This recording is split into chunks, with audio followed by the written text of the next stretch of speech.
everybody, this is Jeff Shannon with Inside Lacrosse here in the snow of Homewood Field.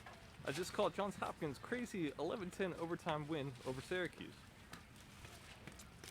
This was a monster game in the 55th contest of this series. Came down to the final minute when Wilkins Dismuke scored his second goal of the game after a shot from Drew Sabitsky bounced off Syracuse goalie's chest. Dismuke picked the ball up and dropped it in for the game-winning goal to make it 11-10. Johns Hopkins was led by Cody Ratzkowitz with 3 goals and Drew Sapinski with 2. Patrick Frazier also scored 2 in EMO opportunities. Shaq Stanwyck led the way in assists with a pair. Faceoffs were also a key part of this aspect. Syracuse won the battle 13-24, but it was really close through most of the contests. Hunter Moreland won the key faceoff in overtime to take home the victory.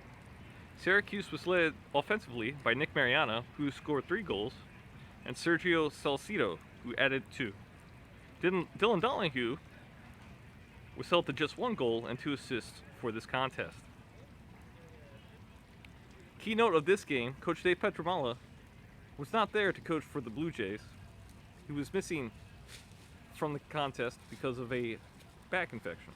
Both teams are on the road next week. Syracuse is down in Durham taking on Duke, while Johns Hopkins travels to Virginia for an Easter Sunday contest.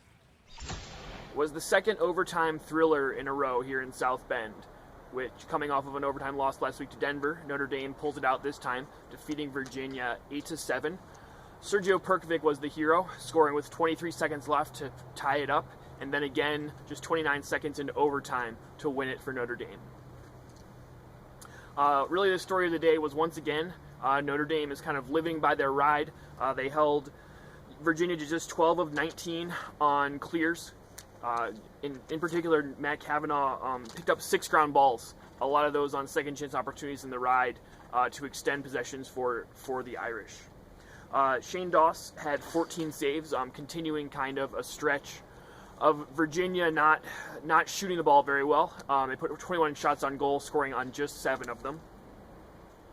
Also in the defensive effort, I thought freshman short stick defensive midfielder Drew Shantz had a great game. He picked up 4 ground balls and caused 2 turnovers, and did some great work both in the 6-on-6 and the clearing game and as well as the riding game for the Irish. On the face-offs, Virginia dominated. They ended up 14 of 18. PJ Finley was actually only 3 of 17 going into the overtime face-off, where he got some ground ball help there from John Sexton to pick it up and set up that last possession in overtime for Notre Dame to win it. For Virginia, they got 2 goals each from James Pennell, Zed Williams, and Ryan Lukovic. And Michael Howard, I thought, had a great game. The long stick midfielder covering Sergio Perkovic. He picked up 6 ground balls and had 2 caused turnovers. Jason Myers here on the University of Denver's campus after the Denver Pioneers defeated the Ohio State Buckeyes 15-6. Don't be fooled by that score, though. It was a much closer game than that. Ohio State got off to an early lead, scoring the first 2 goals of the game. But Denver struck back often. The Buckeyes were actually able to neutralize the face-off advantage quite a bit this game, reducing the number of breakaways that Baptiste could generate. He didn't really adjust to that until the second half, but once he did, it was the Trevor Baptiste show once again. Denver was led by Connor Cannizzaro and Jack Bobzine. Both had 3 goals and an assist on the day. Austin Shanks led the Buckeye effort with 1 goal and 3 assists. One of the most notable things for the Pioneers was that they improved their clearing game. They were 15 of 16 on clears today. Overall, really solid defensive effort by both teams, and the Pioneers really sealed it with a 8-goal fourth quarter that really put it out of reach. They scored their first goal of the fourth quarter at just a minute in, and then they scored another one 8 seconds later to put the team up 9-5 at that point. And then Ohio State got one back real quick, but then it was all DU for the rest. So it was a close game for most of this effort, but DU opened up the floodgates late and secured the win.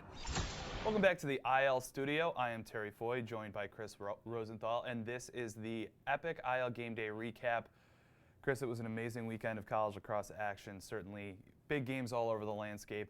In Ithaca, The Yale Bulldogs, number 4 heading into this week, went into Shulkoff Stadium and topped the Cornell Big Red 15-9. It was Andy Shea's first regular season win over Cornell, an amazing feat. What do you feel like were the keys to victory in this one? Well, I think what it came down to for Yale was the ability to control the tempo and maintain possession. They held Dominic Maximilian to 12 to 24 on the faceoffs, and even when he did win it, they're very aggressive, making sure they could get the ball back. So every time you looked up, Yale had the ball and were able to work their offense around nicely. Ben Reeves, sophomore attackman, finished with 4 goals and 3 assists. So they've got a top-flight attackman as well as a high draft pick in Michael Quinn, who's a lockdown defenseman. They've gotten good contributions from the goal, and you mentioned the ability to neutralize a face-off asset for Cornell that had been playing well so far this season. Yale is now 6-0, and they look like they're going to be a threat all season long. What do you like most about Yale moving forward? Well, I like that their defense has been consistent. They haven't allowed double-digit goals all season, so that bodes well for the future. They have some tough matchups coming up. They still have to get through the rest of the Ivy League. Brown's going to be tricky for them. Brown's just going to be tricky for a lot of teams. But you have to like their consistency on defense and the ability, their offense, to generate big games from different players. Keeps it very difficult to pick one player to isolate on their team. Bulldogs are undefeated, and up next is the Princeton Tigers. Calvin here at Harvard, where Brown has prevailed 11-8 over the Crimson. Brown got out to a quick start in this game, 5-2 at the end of the first quarter. Looked to close it out. At the half, Harvard showed some signs of life, made a goalie change at the end of the first. Brian Moore comes in for Robert Shaw, and he made a ton of saves. They actually held Brown scoreless in the third quarter, but Kyler Balestri, too much of him. 2 goals to close out the game. Brown ran out the clock, and that was all she wrote. Great Ivy League contest. Both the teams are poised to still be in the top 20. Brown might even be number 2 or 3 after this game. Really impressive defense. Larkin, Campanella, Tullett picking off passes, doing a great job on defense. Brown's known for offense, but they showed that they can hang in the 6-on-6 on the other side of the ball as well. As the Epic ILGameday recap comes to a close, we'd be remiss if we did not mention Navy's 10-9 overtime victory versus number 13 Loyola in a pivotal Patriot League matchup. The midshipmen built a 7-2 lead before the Greyhounds outscored them 5-0 in the third quarter, setting up a dramatic overtime game-winning goal from attackman Jack Ray. It'll be interesting to see how Navy responds and tries to battle back to the top of the Patriot League charts moving forward. Gear up this season with the epic Gen 6 Dragonfly shaft, the ultralight otter mesh, and all-new sequel head.